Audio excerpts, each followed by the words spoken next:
Actually when I was a kid even manager ने बोला कि why don't you go for anchoring, क्योंकि जब मेरे रिलेटिव्स को पता चला मेडिकल की तैयारी छोड़ के एंकरिंग शुरू कर रही हूँ, मेरी एंकरिंग की वीडियोस नहीं देखी और मुझे बुला दिया। But there was a woman behind me कि एक दो एंकर्स हैं, उन्होंने मुझे दबाने के लिए ताकि वो ज्यादा अच्छे लगे, मैं थोड़ी कम अच्छी लगूं, मेरे माइक का साउंड घटवा दिया था। तो स्टेज पे किसी को पता नहीं लगना चाहिए। सो बीमारी शुरू हो गई, बीमारी कह सकते हो। Hello, hi, namaskar. This is the voice of your event, the show tuner Shupra Rani का छोटा पैकेट बड़ा धमाका. And with me is a NEET medical aspiring student turned anchor, Shelly Mishra. Welcome, Shelly Mishra, to this podcast. Thank you so much, dear Shubhra. Thank you so much for having me here. Okay, Shelly, सबसे पहला question, कैसे हुई ये journey start? Actually मैं कोटा में पढ़ाई कर रही थी, as you have already mention कि मैं नीट की स्टूडेंट थी एंड 2018 में मैंने नीट दिया था। सो 2018 में मैंने मई में नीट दिया। उससे थोड़े दिन पहले जनवरी फरवरी का टाइम था, मैं एक बार मॉल गई हुई थी एंड वहाँ पे मैंने एक एंकर वो एंकरिंग करते हुए देखा। सो मैंने सोचा कि मैं सिंगिंग करूँ, मुझे सिंगिंग में बड़ा इंटरेस्ट था। तो मैंने जाके गाना गाया, मैंने एक गाना गाया और मुझे वहाँ के इवेंट मैनेजर ने बोला कि why don't you go for anchoring, क्योंकि सिंगिंग से पहले मैंने ऐसे स्टार्ट किया था कि हाय मैं शैली, इस तरीके से एक इंट्रोडक्शन देते हुए। तो उन्होंने बोला कि I think you should go for anchoring. So वो पहला प्लेटफॉर्म था। मुझे लगा एंकरिंग का क्यों बोल रहा है, मुझे सिंगिंग में इंटरेस्ट है। But that was the time I started anchoring और उसके बाद तो आपको पता ही है अभी तक चल रहा है। एंड 6 साल पहले की बात है, आज एंकरिंग का 6 साल है। Great. That one event started your anchoring journey. Yeah. Now I want to ask you, like, what are the milestones throughout the journey which you can tell to the audience? Actually when I was a kid, मैं class first में थी I guess, और उस time हमारे जो CM थे honourable Shri Nitish Kumar ji, वो एक जगह पे स्पीच दे रहे थे। तो बहुत ज्यादा भीड़ थी, तो मैंने मम्मी से पूछा मम्मी ये कौन है। तो मम्मा ने बोला ये हमारे न्यू सीएम है। तो मैंने बोला मम्मा मुझे भी इनको देखना है। तो भीड़ इतनी ज्यादा थी ना कि मैं उनको देख नहीं पा रही थी, बहुत पीछे थी, छोटी भी थी, बच्ची थी, I was 5 or 6 at that time. तो मम्मा ने बोला एक काम करो कि तुम बहुत अच्छा बोलो, बहुत अच्छा बोलो, तो एक दिन ऐसा जरूर आएगा जब नीतीश कुमार सर तुमको बैठ के सुनेंगे और तो उनके सामने बोलोगी। एंड उसके कई साल बाद, ऑलमोस्ट मैं जब 22-23 की हो गई, तब जाके मैंने ऐसा कर लिया। सो मैंने अपने मम्मा को बहुत प्राउडली बताया कि मम्मा उस टाइम वो बात थी, आपने बोला था और मैंने ठान लिया था, आज मैंने कर दिखाया। तो she was very happy. Actually, let me tell you, it's very inspiring. आपके बचपन की बात सच हो गई सालों बाद। ग्रेट।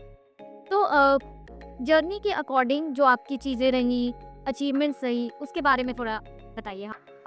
अचीवमेंट्स, एक्चुअली मुझे सेलिब्रिटीज़ को देखना, सुनना, उनके साथ बातें करना बहुत पसंद है। और मैं हमेशा, बॉलीवुड का कीड़ा मेरे अंदर रहा है कि बॉलीवुड का कीड़ा, कोई भी किसी भी बात के रेफरेंस के लिए मैं बॉलीवुड के डायलॉग्स यूज़ कर लेती हूँ, कभी गाने यूज़ कर लेती हूँ।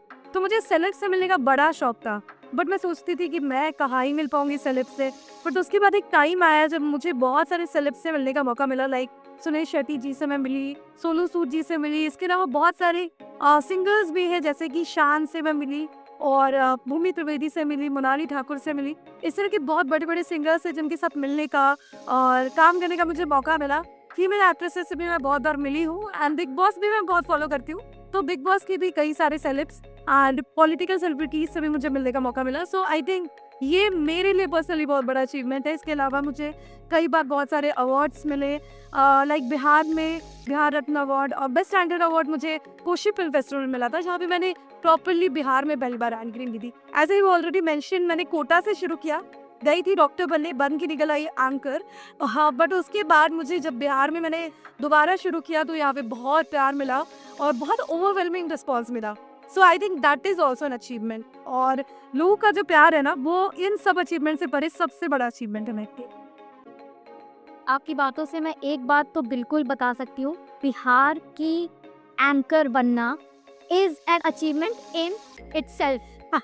ओके, या किस तरीके का रिजेक्शंस या ऑब्जेक्शंस सुनने को मिलता है अगर कोई सुनता है बिहार की फीमेल एक्टर? आप इसके बारे में सबसे पहले शुरुआत में अपनी फैमिली से करना चाहूँगी। जब मेरे रिलेटिव्स को पता चला कि I was a good student, so जब उनको पता चला कि मैं मेडिकल की पढ़ाई छोड़कर, मेडिकल की तैयारी छोड़ के एंकरिंग शुरू कर रही हूँ, तो I don't think that they were happy, but there was a woman behind me, she was my mother, and she was like कि तुम कुछ भी करो, I am always there until unless you are following something good, I'm passionate about it. So मुझे बहुत अच्छा response मिला अपनी मम्मा से, और मम्मी हमेशा खड़ी रही। और जब मैं बिहार में मैंने काम करना शुरू किया, तो स्टार्टिंग में जो मेरा पहला सेलिब्रिटी इवेंट था ना, आई गेट इनटू शॉक कि मुझे वो कैसे मिला। उसमें मैं बहुत ज़्यादा एंकरिंग नहीं करती थी, सो मैं टिकटॉक क्वीन थी। मैं आई वॉज अ ग्रेट टिकटॉकर, मैं आप सभी को बता दूँ। और टिकटॉक बैन होने का सबसे दुख मुझे पहुंचा था। सो मैं बहुत सारे वीडियोस बनाती थी, और इनफैक्ट मैं शो से पहले जब रेडी हो जाती थी तो मेकअप में मैं टिकटॉक वीडियोस बनाती थी, और उस पर बहुत सारे लाइक्स आते थे। तो उन्होंने क्या किया कि टिकटॉक में मेरे फॉलोअर्स देखे, मेरी वीडियोस देखी, मेरी एंकरिंग की वीडियोस नहीं देखी, और मुझे बुला दिया। बोलते कि हाँ अच्छी एक्सप्रेशंस अच्छी लग रही है, बुला लो। So that was the event of Sapna Chaudhary, you all must be knowing, the famous dance queen, and लोगों की क्रश भी है, यंगस्टर्स के लिए सेंसेशन है। सो आप क्या आयो का बिल्कुल था। सो दैट वाज द इवेंट जिसमें मेरी वीडियो तो नहीं देखी गई, उस टिकटॉक की वीडियो पे मुझे अप्रूवल मिल गया और मैं गई, और हालांकि इवेंट बहुत अच्छा हुआ, लोगों को बहुत पसंद आया। सो that was my first event, that was back in 13th of December 2018। सो वो मेरी स्टार्टिंग थी, तब मैंने स्टार्ट किया था प्रोफेशनली। आपको और किस तरीके के ऑब्जेक्शंस फेस करने पड़े being in the event industry? एक जो कहते हैं ना कि किसी भी चीज़ के कॉइन के भी दो फ्लिप्स होते हैं, दो साइड होते हैं। तो बहुत सारी तो अच्छी चीज़ें मुझे मिली डेफिनेटली, बट कुछ चीज़ें जो है मुझे नहीं अच्छी लगी। जैसे बिहार में जब मैं बिहार से बताती हूँ लोगों को कि हाँ मेरा बैकग्राउंड बिहार से है, तो एक पता नहीं बायस क्रिएट हो जाता है, स्टीरियोटाइप क्रिएट हो जाता है कि ओके बिहार से है, प्रोनाउंसिएशन अच्छा नहीं होगा पक्का, या फिर इंग्लिश अच्छी नहीं होगी। इस तरह के बहुत सारे स्टीरियोटाइप्स हैं जिसको ब्रेक करते हुए आगे बढ़ना, क्योंकि बाकी जगहों की जो एंकर्स होती है उनके साथ ये स्टीरियोटाइप नहीं है। तो अगर वो 0 से लेके 10 तक का रास्ता सफर करती है, तो -10 से पहले 0 पे जाती हूँ, उसके बाद 0 से स्टार्ट करती हूँ, क्योंकि बिहारी का टैग लगते ही पता नहीं, वैसे तो बिहारी हर फील्ड में आ गए हैं, बट लोगों का कुछ बायस है जिसकी वजह से ऐसा होता है। But I am so glad कि आज मैंने इस बायस को ब्रेक किया है, और आज की डेट में मैं पैन इंडिया में काम कर रही हूँ, बहुत सारे स्टेट्स में एक्टिव हूँ। अभी करेंटली मैं 10 स्टेट्स में एक्टिव हूँ, लाइक बिहार के जस्ट बगल में झारखंड हो गया, वेस्ट बंगाल हो गया, यूपी हो गया, दिल्ली भी जाके मैंने बहुत सारे काम किए हैं, मुंबई भी गई हूँ, राजस्थान से तो मैंने शुरू ही किया है, मध्य प्रदेश गई हूँ, छत्तीसगढ़ गई हूँ। इस तरह की बहुत सारी जगह है जो मैं अब जाती रहती हूँ, और लोग बोलने वो क्या बिहारी हो, लगता नहीं है, सम तेज गमछा पहन दिया हो क्या? This is the most common reaction, Bihari हो लगता नहीं है, मतलब उनको तारीफ करनी होती है ना, वो बोलते Bihari but you look like one. So यार बिहारी से टॉवल ओढ़ के और लिट्टी चोखा खाते हुए, गुटखा खाते हुए नहीं मिलते। सो ऐसे ही होते बिहारी हम जैसे। सो या we together are trying to break that stereotype, और मैं चाहती हूँ कि आगे भी इससे बड़े बड़े प्लेटफॉर्म्स मिले। अभी तक इंटरनेशनली मैंने सिर्फ नेपाल में काम किया, मैं चाहती हूँ कि मैं इंटरनेशनली परफॉर्म करूँ और बिहार को वहाँ भी रिप्रेजेंट करूँ। That's my dream, that's your. And you will do that, that's for sure. Best wishes. Shubhra तुम्हारे मुंह में तुम्हारी फेवरेट चॉकलेट। ग्रेट। ओके, अब चलते इन इवेंट इंडस्ट्री के कुछ स्पेसिफिकेशंस पर बात करते हैं। हाँ जी। फीमेल एंकर बनने के लिए लुक्स, हाइट, मेकअप, ड्रेस, इनका क्या लेखा जोखा है, बता दीजिए प्लीज। आई थिंक तुमने जो 4 चीज़ें बोली है ना, वो बहुत इंपॉर्टेंट है, क्योंकि when we talk about the profile of anchor, show री या फिर वीडियोस बाद में देखी जाती है। सबसे पहली चीज़ है लुक्स। तो आपको कहीं ना कहीं अपने ड्रेसअप पे, अपने मेकअप पे, अपने लुक पे, अपने फिटनेस पे, इन सब चीज़ों पे बहुत ध्यान रखना पड़ेगा। मैं आपको अपना खुद का एक इंसिडेंस बता रही हूँ। So last 2 years back I faced a problem. मुझे एक बीमारी शुरू हो गई, बीमारी कह सकते हैं, हार्मोनल इशू कह सकते हैं, thyroid. So that was hypothyroidism, जिसकी वजह से मेरा वेट अचानक से गेन हो गया, मुझे पता भी नहीं चला। सो मुझे लगा कि मे बी मेरा वेट गेन हो रहा है, बट क्यों रीज़न मैं फिगर आउट नहीं कर पा रही थी। बट मेरा वेट हर मंथ 4-5 kgs बढ़ रहा था, हर मंथ के हिसाब से। सो सडनली मेरे सारे कपड़े टाइट होने लगे, मुझे प्रॉब्लम्स आने लग गई, एंड उस टाइम मेरे साथ इतना बुरा हुआ। लाइक जो लोग मुझे लगातार बुलाते थे एंड जो लोग मुझे बुक करते थे सिर्फ एंकरिंग में, उन्होंने भी मेरा साथ छोड़ दिया, और मुझे बहुत सारे रिजेक्शंस हैंडल करने को मिले। उनमें से बहुत सारी कंपनीज हैं जिनके मैं आज काम करी, क्योंकि आज मैंने जिम ज्वाइन कर लिया। मैं बता दूं कि अभी स्टिल प्रोसेस में हूँ, अभी सारी चीज़ें हो ही नहीं है, बट अभी बेटर वर्जन को ढूंढ रही हूँ, तलाश रही हूँ। बट उस टाइम जब मैं अपनी लाइफ के सबसे स्ट्रगलिंग फेज में थी, तब मुझे बहुत ज़्यादा रिजेक्शंस मिले। मुझे बड़ी बड़ी सेलिब्रिटी इवेंट से निकाल दिया जाता था ये बोलकर कि ये नहीं, she has gain weight, she have to look presentable. So anchoring को मैंने नहीं मिलता था, एंकरिंग को पहले मैंने मिलता था। अब वही एंकर जो बहुत अच्छा काम कर रही है, पहले बहुत सारे सेलिब्रिटी होस्ट कर चुकी है वो, उसको अचानक से रिजेक्शंस मिलने लगे just because of her weight. तो मैंने सोचा नहीं भाई, I have to look after it. बाकी ड्रेसअप इम्पॉर्टेंट है, मुझे ड्रेसेस पहनना बहुत पसंद है। आपको हमेशा, मैं तो इन्फ्लुएंसर्स को फॉलो करती हूँ, मैं देखती हूँ कि उनके मेकअप कैसे हैं, उनके कपड़े कैसे हैं, कैमरा के अकॉर्डिंग क्या लग रहा है। और सबसे बड़ी चीज़ है ना कि जब आप किसी 5 स्टार होटल में जाते हो या फिर आप एक एलीट क्लास में जाते हो, एक सोसाइटी में जाते हो, तो वहाँ भी सभी लोग बहुत अच्छे से ड्रेस्ड अप है, right? So you have to be comfortable, presentable. मैं आपको बता दूं कि कंफर्टेबल होना भी बहुत ज़रूरी है। एक बार मैंने बहुत महंगा लहंगा खरीद लिया, मैंने 25,000 का लहंगा खरीद डाला। मैं सोचा इस लहंगे में तो मैं सबसे सुंदर लगूंगी, बट वो इतना भारी था ना, उसमें बहुत सारे वर्क थे, एम्ब्रॉयडरी थी, मैं काम ही नहीं कर पा रही थी, मेरा चलना मेरा इधर उधर जाना मुश्किल हो गया। सो मैंने सोचा कि नहीं, आपको ये नहीं देखना है कि उस कपड़े का प्राइस कितना है, आपको सबसे पहली चीज़ देखनी है कि आप उसमें कितने कंफर्टेबल हो, क्योंकि आपको मूव करते रहना है, आपको लोगों को एंगेज करना है। हो सकता है आपको डांस भी करना पड़े, हो सकता है कि आपको लोगों को मूव सिखाना पड़े, राइट? तो आपका कंफर्टेबल होना, आपका फ्री होना बहुत इंपॉर्टेंट है। एट मेकअप आपका ऐसा होना चाहिए ना, आपको पसीने बहुत आने वाले, मैं बता दूं ये कोई आसान चीज़ नहीं है, बहुत खून पसीने की कमाई है। यहाँ पे आपको बहुत सारी स्वेटिंग होगी, बट आपका मेकअप बिल्कुल स्वेट प्रूफ होना चाहिए, और आपका जो लुक है ना वो इवेंट के शुरू से लेकर लास्ट तक चेंज नहीं होना चाहिए। So you need to invest on good makeup, good dress. Skin तो बहुत इंपॉर्टेंट है, उसके बारे में हम बाद में बात करेंगे, but looks are really important, बहुत इंपॉर्टेंट है। And what about height? Yeah, height. So there are few people who are doing great, who are making miracles. But I can see कि वो जब खुद की वीडियोस बनाते हैं तो उनकी व्यूज बहुत अच्छे आते हैं, बट इवेंट में लोग देखते हैं अच्छा हाइट क्या है, ओह नहीं नहीं नहीं नहीं, उनको नहीं ले सकते। इस तरह की चीज़ें होती है। सो आइडियली होनी नहीं चाहिए, रेसिज्म नहीं होना चाहिए, बट होता है हमारी फील्ड में, थोड़ा बहुत होता है कहीं ना कहीं। हालांकि नहीं होना चाहिए, मैं तो सपोर्ट करती हूँ कि आपको लुक से परे हटके इंसान के काम को जज करना चाहिए, देखना चाहिए, बट लोग करते हैं, so we can't do anything to it. हमें बस उसके हिसाब से एडजस्ट करना पड़ेगा और काम करना पड़ेगा।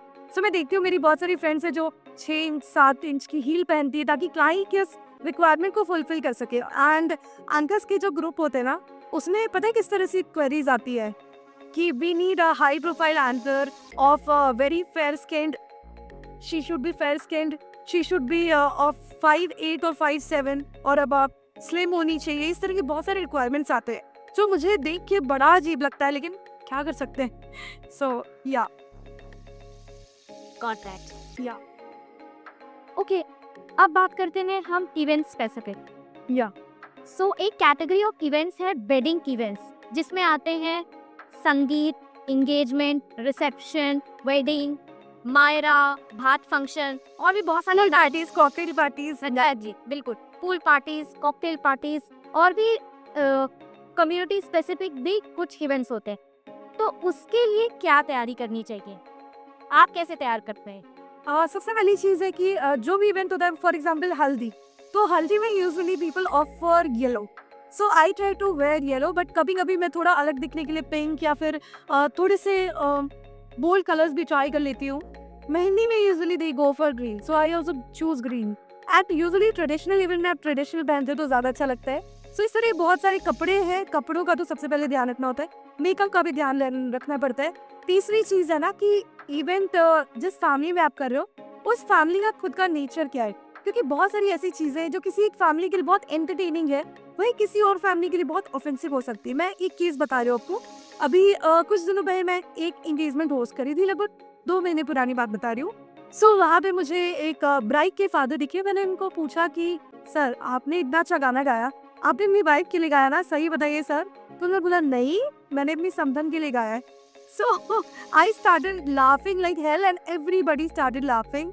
बट यही चीज़ ऑलमोस्ट 2 महीने बाद अभी हाल फिलहाल में एक और फैमिली में मैं गई और मैंने बोला कि सर आपकी वाइफ इतनी प्यारी है, इनके लिए एक गाना डेडिकेट कीजिए प्लीज़, बदन पे सितारे, मैं नहीं करवा दूँ।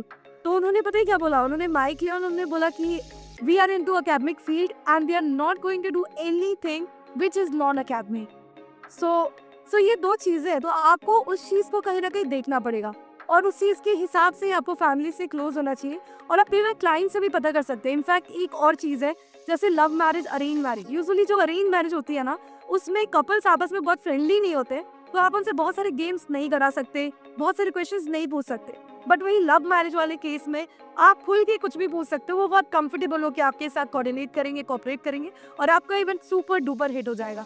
सो आपको हमेशा डिसाइड करना है कि फैमिली किस टाइप की है, कौन सी चीज़ों का, कौन सी लाइन्स का इस्तेमाल करेंगे। बहुत सारी ऐसी चीज़ें जो किसी फैमिली में एंटरटेनिंग, वो किसी और फैमिली में ऑफेंसिव बिल्कुल हो सकती है। तो इस दायरे को आपको देखना है, इस मर्यादा का ध्यान रखना है, ये डिसाइड आपको करना पड़ेगा। इसके लिए आपको अपने सेंसेस बिल्कुल खुले रखने हैं, आपको फैमिली को देखना है, जाते ही रीड करना है और उसके बाद start. Now coming to corporate events. Corporate events में किस तरीके की तैयारी जरूरत पड़ती है? आई थिंक कॉर्पोरेट इवेंट एक ऐसा इवेंट है ना, फिर बहुत चैलेंजिंग है, और बहुत सारे एंकर्स हैं। सोशल इवेंट्स भी नो डाउट बहुत अच्छा है, मैं कंपैरिजन नहीं कर रही हूँ कि सोशल ज़्यादा अच्छा है या कॉर्पोरेट ज़्यादा अच्छा है, मैं कंपैरिजन नहीं कर रही हूँ। बट कॉर्पोरेट इवेंट में ना हर कोई बैठा रहता है आपको जज करने के लिए। अगर आप उसमें कुछ भी गलत बोल दे, फॉर एग्जाम्पल कि आपने किसी के नाम के सामने मिस्टर नहीं लगा बाई मिस्टेक, तो that can also be a blunder. आपने किसी का नाम गलत प्रोनाउंस कर दिया, वो भी बहुत बड़ा मिस्टेक है। तो आपको छोटी से छोटी चीज का ध्यान रखना पड़ेगा। प्लस आपकी इंग्लिश भी दो तरीके की होती है, एक नॉर्मल इंग्लिश जो लेमैन्स या फिर हम लोग आपस में बात करते हैं, एक होती है एडवांस इंग्लिश। तो बहुत जगह पे आपको एडवांस इंग्लिश का यूज करना पड़ेगा, क्योंकि आपको देखना पड़ेगा कि आपकी जो ऑडियंस है वो किस टाइप की है, वो कैसी लैंग्वेज प्रेफर करती है, उसके हिसाब से आपको बोलना पड़ेगा। तो कॉर्पोरेट इवेंट में आपको बहुत ज्यादा ब्रीफिंग करनी पड़ती है, आपको एक एक चीज के बारे में जानना होता है, क्योंकि फैक्ट रिलेटेड वो इवेंट होता है। उसमें आप खुद की एक्टिविटीज बहुत ज्यादा नहीं करा सकते, आपको फैक्ट्स के हिसाब से कहीं ना कहीं उसके आसपास घूमना पड़ेगा। So that is very important. And corporate event में आपका हमेशा अटेंटिव होना बहुत इंपॉर्टेंट है, हालांकि हर इवेंट में होना चाहिए। मैं तो ये कहती हूँ कि इवेंट के टाइम में आप फोन छोड़ दो, 3 से 4 घंटे भाई फोन साइड करो, काम में मन लगाओ, जी तोड़ के मेहनत करो, क्योंकि आपका जो काम है वो आपको और भी बहुत सारे काम दिलाएगा। मैं नहीं क्या करती हूँ, मैं अपना एक इंसिडेंस बता रही हूँ। मैं इवेंट्स बहुत अच्छे से या मेहनत करके इसलिए करती हूँ क्योंकि मैं कोशिश करती हूँ क्लाइंट से कनेक्ट बनाने का। मैं चाहती हूँ अगली बार अगर इवेंट मैनेजर मुझे ना भी बुक करना चाहे ना, तो क्लाइंट बोले मेरे को शैली मिश्रा को बुक कर रहा हूँ। सो इस चीज की श्योरिटी आप क्लाइंट से ले सकते हो। If you are doing wonders in his family और हिज इवेंट और हर इवेंट, तो वो आपको जरूर बुलाएंगे, रिकमेंड करेंगे आपका नाम, क्योंकि एक बार विश्वास हो गया तो भाई इस्तेमाल करो, फिर विश्वास करो। सो इस तरह की चीजें तो आपको बहुत अच्छे से करना है, और हर दिन आपको 11 आउट ऑफ 10 परफॉर्म करना है। सो किसी भी 10 आउट ऑफ 10 भी मैं नहीं कह रही हूँ, 10 से भी ऊपर जाके आपकी एनर्जी रोज आई होनी चाहिए। बहुत बार ऐसा होता है कि मेरी नींद पूरी नहीं हो पाती, but still I keep working. बहुत बार ब्लैक कॉफी पी के मुझे काम करना पड़ता है, नींद पूरी नहीं हो पाती, बट आपको ये सब देखना पड़ेगा। और हर दिन इंस्टेड ऑफ द फैक्ट आपकी लाइफ में कभी कभी कुछ प्रॉब्लम्स भी हो जाती हैं, इमोशनली अब बहुत साउंड नहीं होता है, हर दिन आप एक जैसे नहीं रह सकते, राइट। बट आपको उस केस में भी इमोशनली जब आप बिल्कुल सबसे नीचे वाले फेज में हो, या फिर आपका मेंटल हेल्थ अच्छा नहीं है, उस केस में भी आपको अच्छे से परफॉर्म करना है एंड क्लाइंट के इवेंट को सुपर डुपर हिट बनाना है। Now coming to birthday events, उसकी तैयारी कैसे की जाए? मुझे लगता है कि बर्थडे इवेंट्स के लिए जो सबसे एक्साइटेड होते हैं ना, वो होते हैं छोटे बच्चे। क्योंकि छोटे बच्चे जब बर्थडे में जाते हैं तो मेरे से पूछते हैं कि मैम गेम्स कराओगे ना, मैम गिफ्ट्स होंगे क्या, गिफ्ट्स होंगे, गेम्स होंगे। तो इस केस में सबसे पहली चीज़ है, मैं हमेशा टंग ट्विस्टर रखती हूँ, क्योंकि बच्चों के साथ टंग ट्विस्टर खेलने में बड़ा मजा आता है। उसके बाद में ये डिसाइड करती हूँ कि बच्चे छोटे हैं या फिर बड़े। अगर वो छोटे होते हैं तो मैं यूजुअली उनसे इस तरह की गेम्स कराती हूँ कि जब मैं बनाना बोलूँगी तो आपको ऐसे हाथ ऊपर करना है, जब मैं एप्पल बोलूँगी तो आपको हार्ट बनाना है। तो ये बहुत छोटे बच्चों के लिए हो गया, लेकिन जो थोड़े बड़े बच्चे हैं, जो थोड़ा दौड़ सकते हैं, इधर उधर जा सकते हैं, उनके साथ में एक बहुत फेवरेट गेम कराती हूँ, ट्रेजर हंट। आप जानते होंगे, उसमें क्या होता है कि बहुत सारे चेयर्स लगे होते हैं ऐसे राउंड शेप में, तो म्यूजिक ऑन होता है, म्यूजिक ऑन होते टाइम उनको ऐसे राउंड राउंड राउंड राउंड घूमना है चेयर्स के राउंड, और म्यूजिक जैसे ही स्टॉप होगा तो मैं इनको एक सामान का नाम बोल दूंगी, एक ऐसी चीज जो उस इवेंट में इजीली अवेलेबल हो।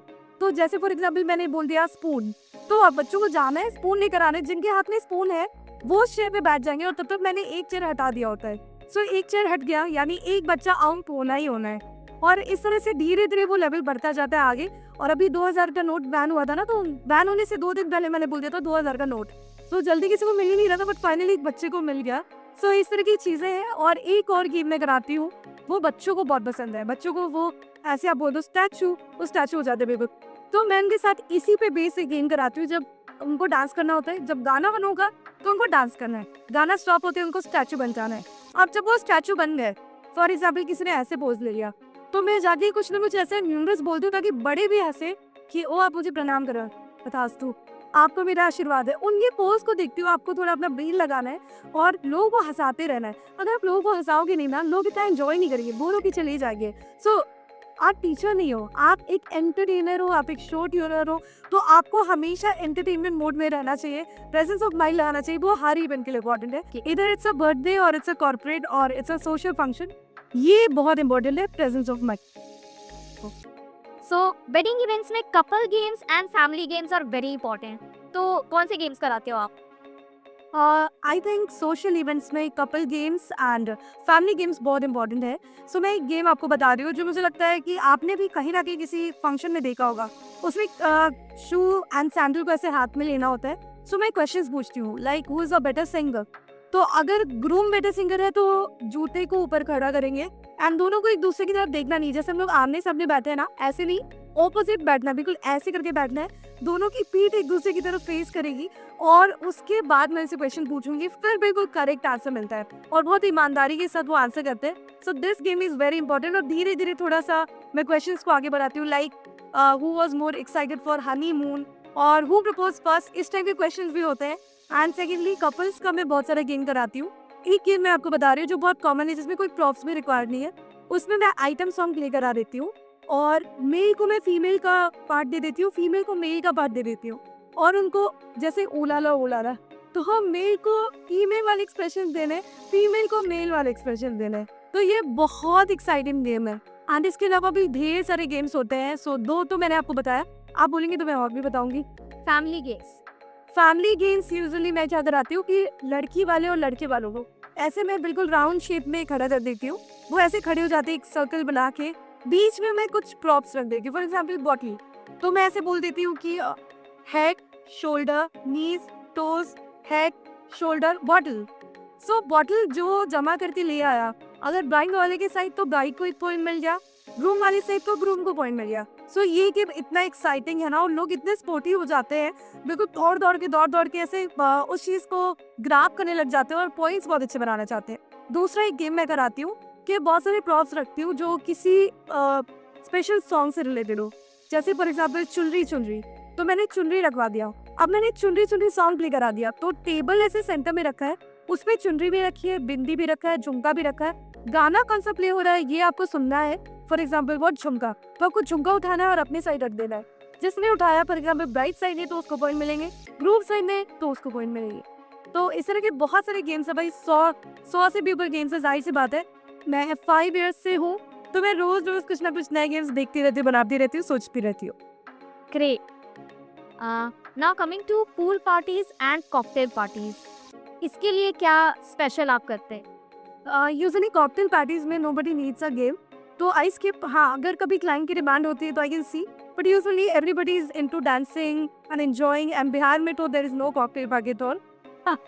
या यू वुड नो राइट थे। बट जब मैं पूल पार्टी करती हूँ तो मैं वाटर रिलेटेड गेम्स कराती हूँ। जैसे फॉर एग्जाम्पल कि टग ऑफ वॉर करा दिया मैंने, या पानी में सबका डांस करा दिया कि ज़्यादा अच्छा डांस कौन करे। पानी में टीम्स बना देती हूँ और बहुत सारे बलून्स में वाटर में फेंक देती हूँ। फॉर एग्जाम्पल अलग अलग कलर के बलून मैंने वाटर में इक्वल नंबर में डलवा दिए। अब उनको अपनी साइड पे उन बलून्स को जमा करना है, वो सेंटर में है और जो सबसे पहले अपने सारे बलून्स वाटर से निकाल लेगा। फॉर एग्जाम्पल येलो बलून्स है, ग्रीन है, रेड है, लूडो के सारे कलर्स मान लो, ब्लू मान लो। तो अगर एक फैमिली है और टीम है 4 से 5 लोगों का, तो येलो वाली ने अगर सारे बलून्स पानी से निकाल लिए तो दैट मीन्स कि वो वाली टीम विनर हो गई। ABCD, ए को हमने विनर बना दिया, उनको कुछ गिफ्ट दे दिया और बड़ा इंटरेस्टिंग सा गेम है। इस तरह के बहुत सारे गेम्स होते हैं। पानी में डांस करवा देती हूँ, वाटर रिलेटेड सॉन्ग, जैसे पानी वाला डांस, आज व्यू है पानी पानी। तो इस तरह के बहुत सारे गाने हैं जो मैं प्ले कराती हूँ, उस पर वो डांस करते हैं एंड इवेंट बिल्कुल फन वाला हो जाता है और लोग याद रखते हैं, लोगों को याद रहता है कि आज गए थे, बड़ा मजा आया। पॉलिटिकल इवेंट्स को होस्ट करने के लिए कैसा एक्सपीरियंस रहा है? आई वुड से कि पॉलिटिकल इवेंट्स बहुत बहुत बहुत ज़्यादा इम्पॉर्टेंट होते हैं और जब तक आपको एक पर्टिकुलर एक्सपीरियंस गेन ना हो, आपको उसको पिक नहीं करना चाहिए। बट आई फील क्योंकि पॉलिटिकल इवेंट्स में ना आपको बिल्कुल गलती की कोई गुंजाइश नहीं है, आप कहीं भी गलत नहीं कर सकते हो। आपको एक नाम से लेके एक-एक चीज़ सही बोलना होगा और उसमें प्रोटोकॉल्स बहुत इम्पोर्टेंस रखते हैं।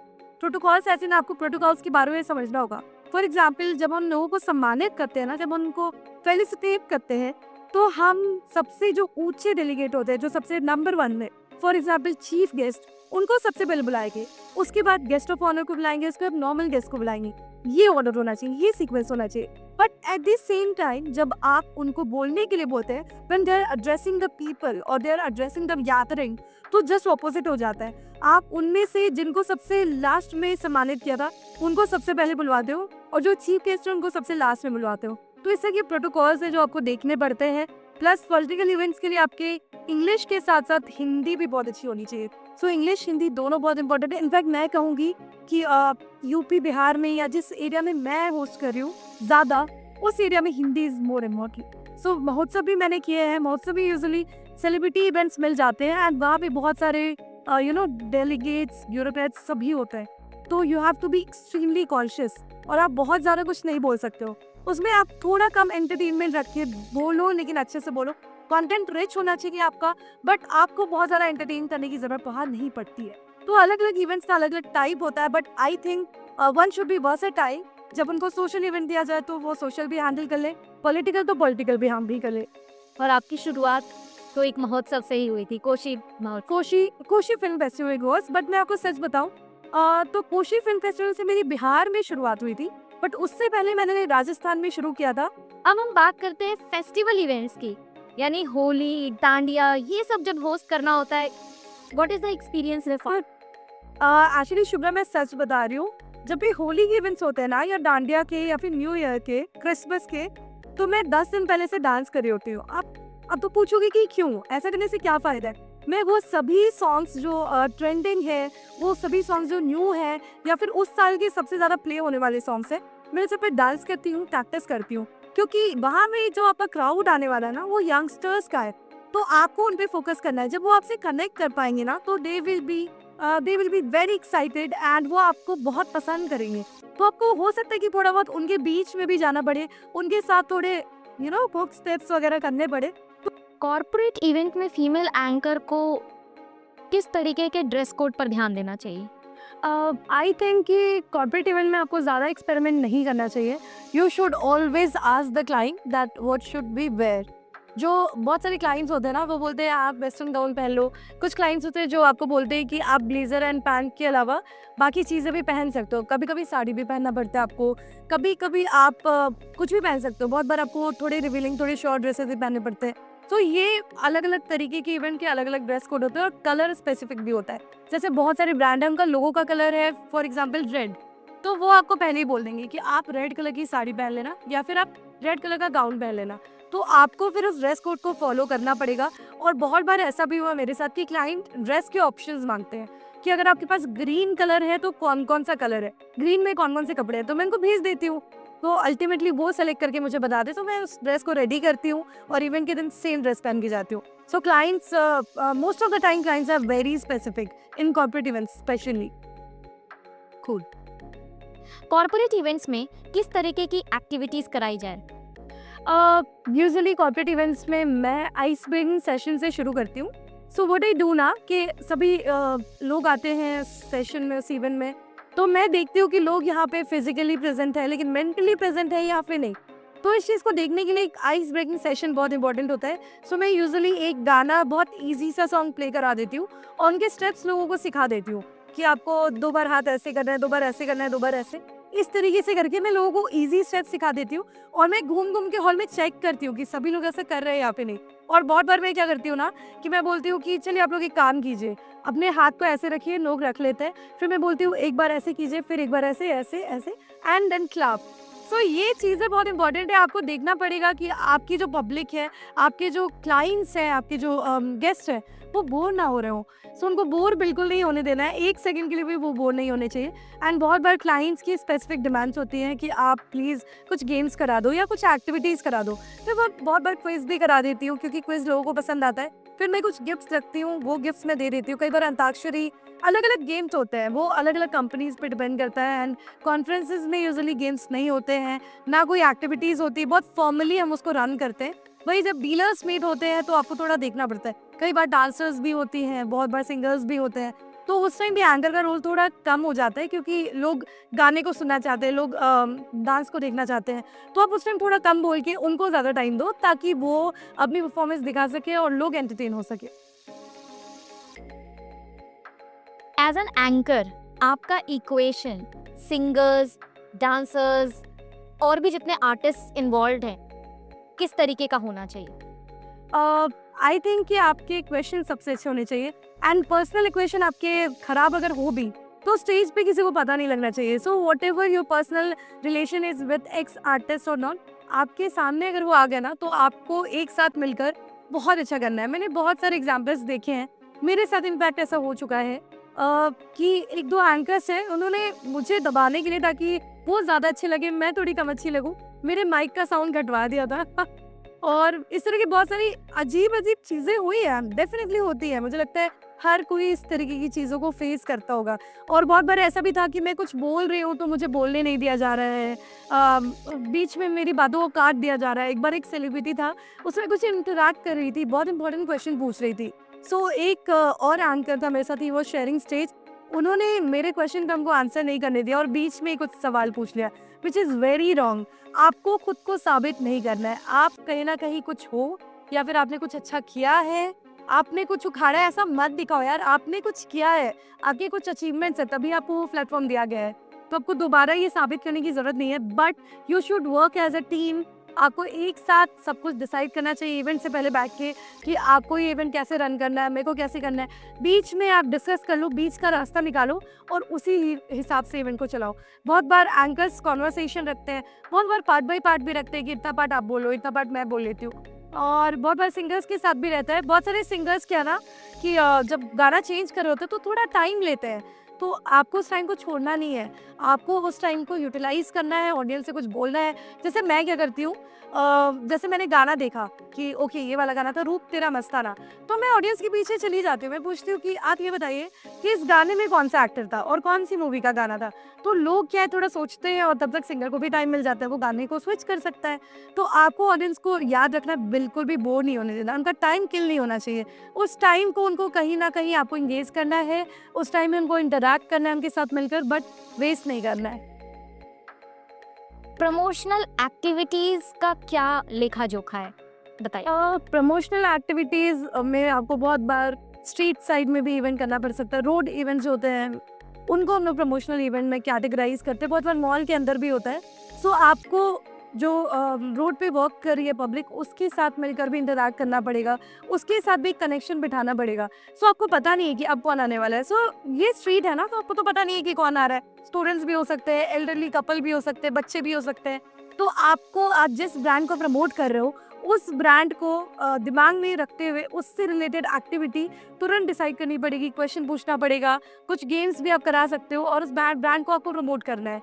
So that is promotional activity, जिसमें आपका क्राउड कुछ भी हो सकता है, रैंडम हो सकता है। तो चैलेंजिंग है, हालांकि थोड़ा अंडररेटेड है, बट आई थिंक मेरे हिसाब से ये चैलेंजिंग है। एज एन एंकर किस इवेंट से शुरुआत करनी चाहिए, प्रमोशनल, वेडिंग, कॉर्पोरेट और others? What I personally feel, ऐसा मैंने देखा है कि लोग वेडिंग से स्टार्ट करते हैं और हो सकता है उनका कॉन्फिडेंस उतना अच्छा ना हो क्योंकि न्यू है। जाहिर सी बात है कि सब लोग कहीं ना कब शुरू से तो अच्छे हो नहीं सकते। तो आपको ऐसा बिल्कुल भी नहीं करना चाहिए। आई रिपीट, आपको ऐसा बिल्कुल भी नहीं करना चाहिए। You are not meant to spoil somebody's the day. आप किसी की स्पेशल डे को एक्सपेरिमेंट नहीं बना सकते। आप हमेशा हमेशा प्रमोशनल एक्टिविटीज़ या फिर रोड एक्टिविटीज़ से शुरू करो, कैनोपी एक्टिविटीज़ से शुरू करो और धीरे धीरे करके, जैसे आप गेम में लेवल्स क्रॉस करते हो ना कि लेवल 1, 2, 3, 4, उसी तरीके से करोगे ना तो वो बहुत अच्छा रहेगा आपके लिए भी।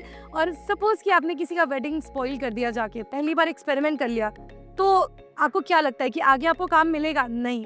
ये चीज़ आपके खुद के इमेज को बहुत ख़राब करने वाली है और ये चीज़ लोगों में फैलने वाली है कि नहीं नहीं, इनको आप मत बुलाओ, नहीं बुला सकते, इन्होंने यहाँ पे ऐसा ऐसा कर दिया था।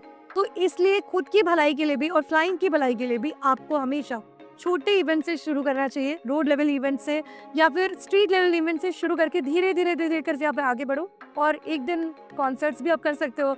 1 लाख लोगों को 2.5 लाख लोगों को भी आप होस्ट कर सकते हो। मैंने ऐसा किया है। एक ऐसी कोई क्रेजी लास्ट मिनट चेंज वाली इवेंट स्टोरी है?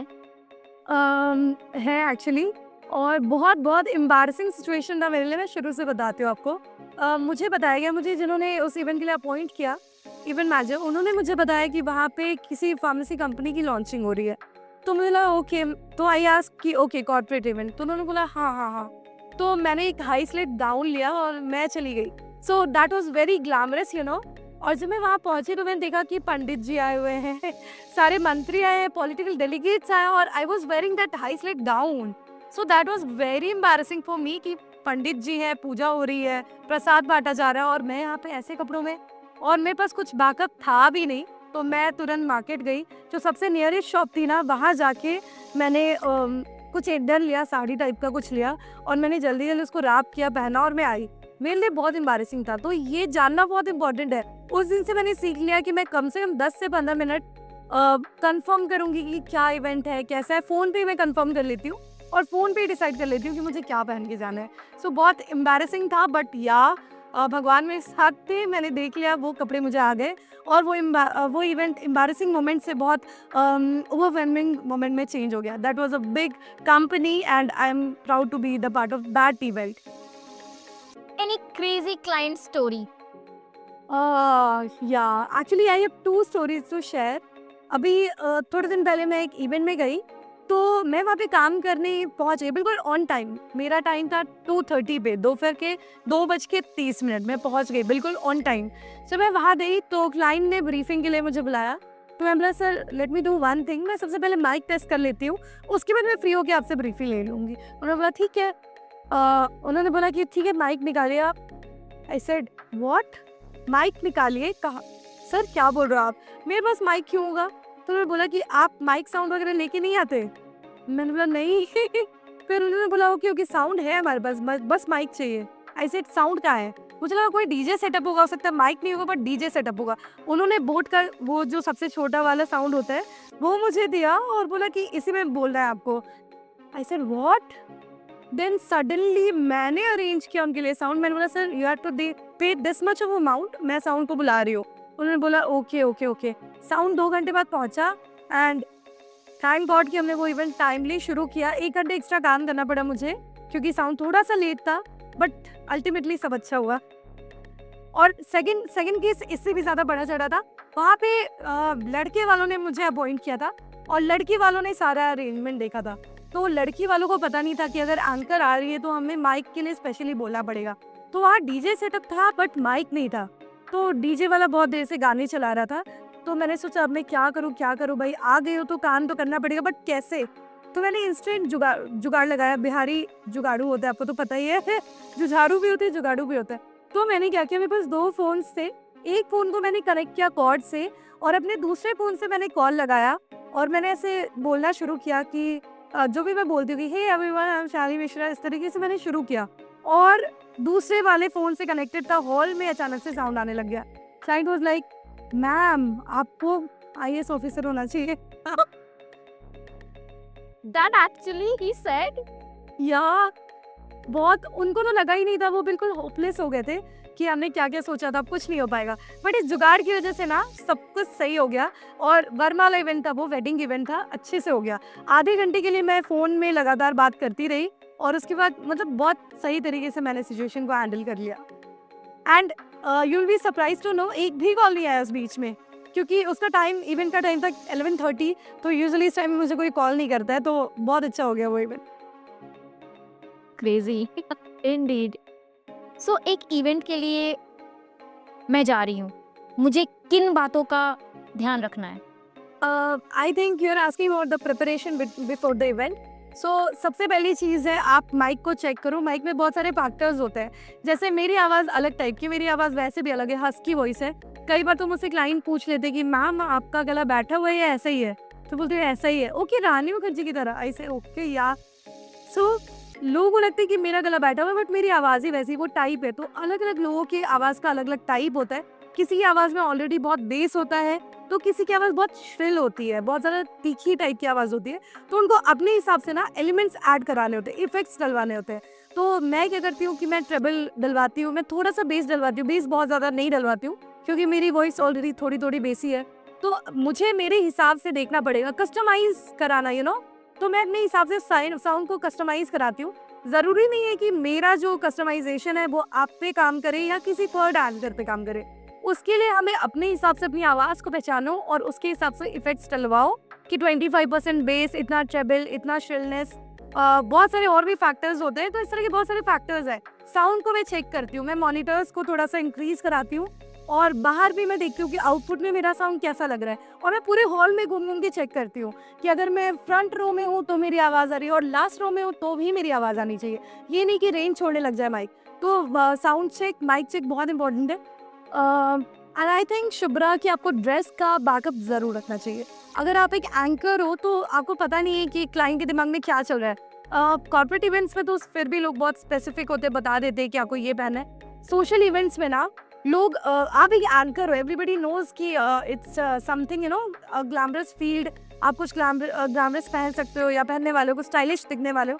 बट बहुत सारे क्लाइंट्स है ना, मैं वहाँ पे वेस्टर्न गाउन पहन के गई, उन्होंने मेरे को बोला कि आप साड़ी पहन लो ना, तो मैं हमेशा एक ट्रेडिशनल के साथ साथ एक वेस्टर्न ऑप्शन और एक वेस्टर्न ऑप्शन के साथ साथ एक ट्रेडिशनल कैरी करती हूँ। मैं फैमिली को देखती हूँ कि फैमिली किस तरह की है, कहाँ पे है, इवेंट कहाँ हो रहा है, अर्बन एरिया में या रूरल एरिया में, उसके हिसाब से मैं फिर वो ड्रेस कैरी करती हूँ, पहनती हूँ। सो ये बहुत इंपॉर्टेंट है। And I think one of the most important factors is vibe check, जो डिसाइड करता है कि आप कैसे एंकर हो, क्योंकि अलग अलग इवेंट्स में आपको वाइब्स अलग अलग रखने पड़ते हैं। जैसे कई बार आप कॉलेज इवेंट्स में जाते हो तो जेनजीज होते हैं, तो आपको जेनजी टर्म्स यूज करने, मैं तो मीम्स से भी बड़ा रिलेट करती हूँ। जो ट्रेंडिंग मीम्स है ना वो मैं बोल देती हूँ, जैसे किसी ने कुछ नहीं किया तो मैं बोल देती हूँ आपका तो मोए मोए हो गया। इस तरह की बहुत सारी चीजें, बहुत सारे मीम्स भी आते हैं, so beautiful, so elegant, just looking like a wow. तो ये सब चीज़ें जो फैमिलीज बहुत रिलेट करती हैं या फिर आपके क्लाइंट्स जो कॉर्पोरेट में आते हैं वो बहुत ज़्यादा रिलेट कर पाते हैं। तो एक वाइब चेक बहुत इंपॉर्टेंट होता है। आपको हमेशा ध्यान रखना है कि आप क्लाइंट से कितना खुल सकते हो और कितना आपको कंजर्वेटिव रहना है। आप सामने वाले से पूछो, आपको जो भी कोऑर्डिनेट कर रहा है उस इवेंट के लिए, आप उनसे पूछिए कि इस इवेंट में मुझे अपना नेचर क्या रखना है, मुझे अपना लैंग्वेज क्या रखना है। In fact language is very important, क्योंकि बहुत सारी फैमिलीज़ में हिंदी लोग प्रेफर करते हैं बट बहुत सारी फैमिलीज़ में इंग्लिश, और गेस्ट कैसे आ रहे हैं, इस तरह की चीज़ों पे ना आपका इवेंट हर दिन बदल सकता है। हो सकता है लास्ट टाइम आपने बिल्कुल इंग्लिश में यूज़ किया बट इस बार आपको कम्प्लीटली हिंदी में जाना पड़े। तो ये वाइब्स ना आपको इवेंट से पहले चेक करने पड़ेंगे and you have to make sure कि ऑडियंस चाहे जो भी हो, आपको तहलका मचाना है।